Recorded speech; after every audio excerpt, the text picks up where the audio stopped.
Hey, this is Patchy from Infinitus.com, and this is Vblog, and I'm going to talk about deep freeze and how you can remove it. Deep freeze is a program used by computer admins to protect core operating system files and config files without eliminating usability for the end user. Basically, every time the computer is rebooted, the operating system is restored to its frozen state. It protects the computer by utilizing a separate partition on the hard drive for write-back. When the computer is rebooted, this partition is considered empty and existing information is inaccessible. This allows the user to make virtual changes to the system, giving them the appearance that they can modify core files or even delete them, but upon reboot, the frozen state of the operating system is restored. Deep freeze is an excellent program, however, with poor security policies it can be foiled. Computer admins should not allow users to log off, instead require the computer to be restarted when a user is finished using it. Also, the admin should prevent booting from a CD with the BIOS password. If a computer admin fails to enforce these policies, it is quite easy to circumvent deep freeze security. For this video, I'm using deep freeze version 6.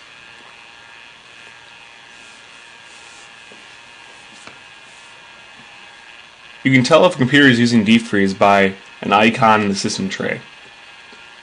In newer versions of deep freeze, the icon is a polar bear head. In older versions, it's a frozen computer that looks like this. If you hold down Shift and double click on the icon, or push Ctrl-Alt-Shift F6, a password dialog box will pop up. And if you knew the password, you could type it in and thaw the system, allowing you to make changes. And I'm just going to test it here. I'm going to create a blank text file and restart the computer.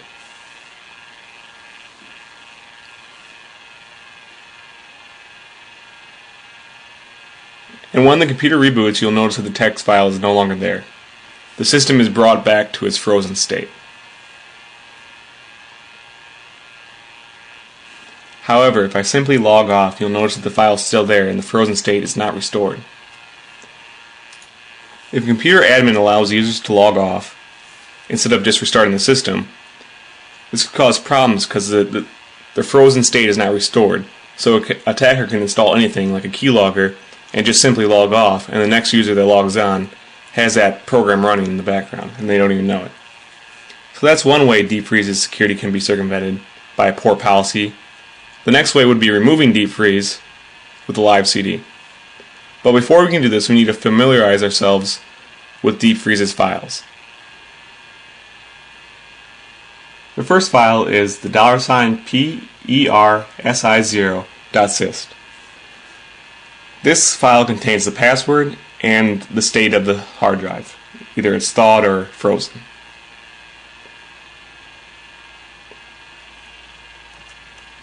The next file is the df5 service. This is the service that runs in Windows and controls deep freeze.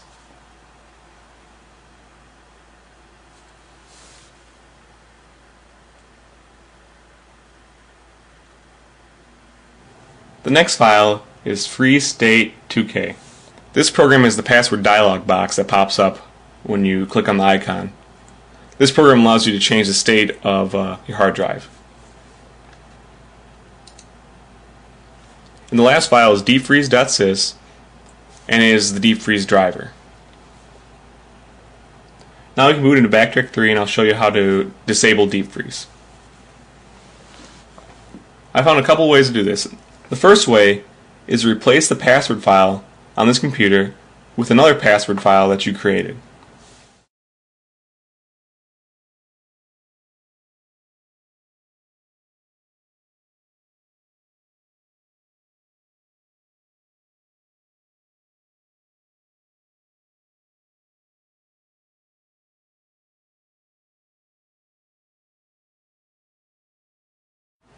This password file I created on another system with the password simply being password. And all I have to do is replace the current password file with this password file.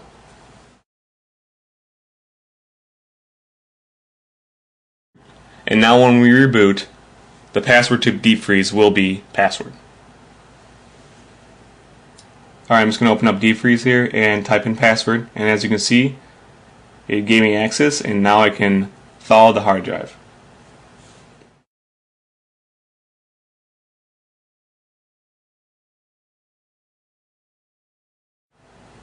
And now the hard drive is thawed, and any changes you make to the hard drive will be permanent. And as you can see, the icon has a little X through it. That indicates that the hard drive is thawed, and changes will be saved. And I'm just going to test this by creating a text file. And I'm going to change back the settings so the hard drive is frozen when we reboot. And I'm going to restart the computer.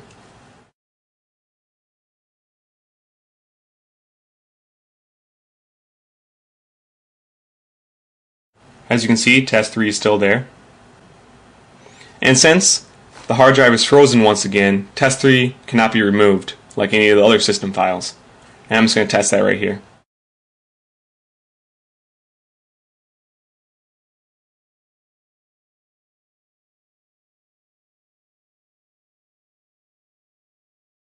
And as you can see, test 3 is still there, but test 4 has been removed. So everything's working properly. Alright, I'm going to reboot into Backtrack here, and I'm going to show you another way to do this.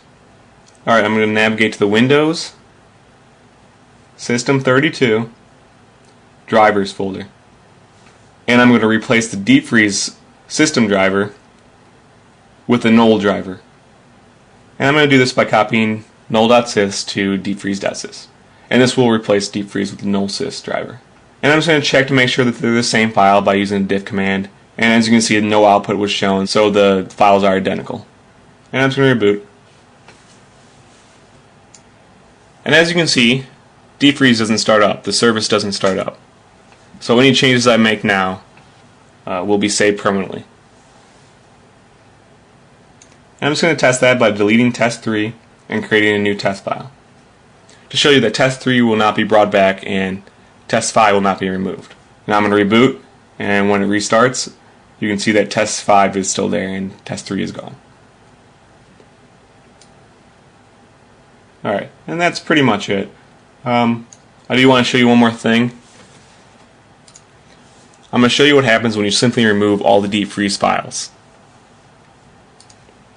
I'm just going to go through and delete them all. Remove the password file, remove the service.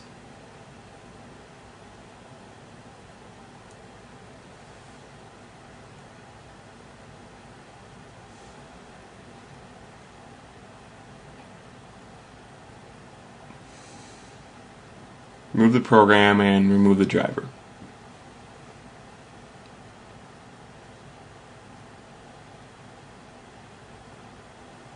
And I'm going to reboot the system.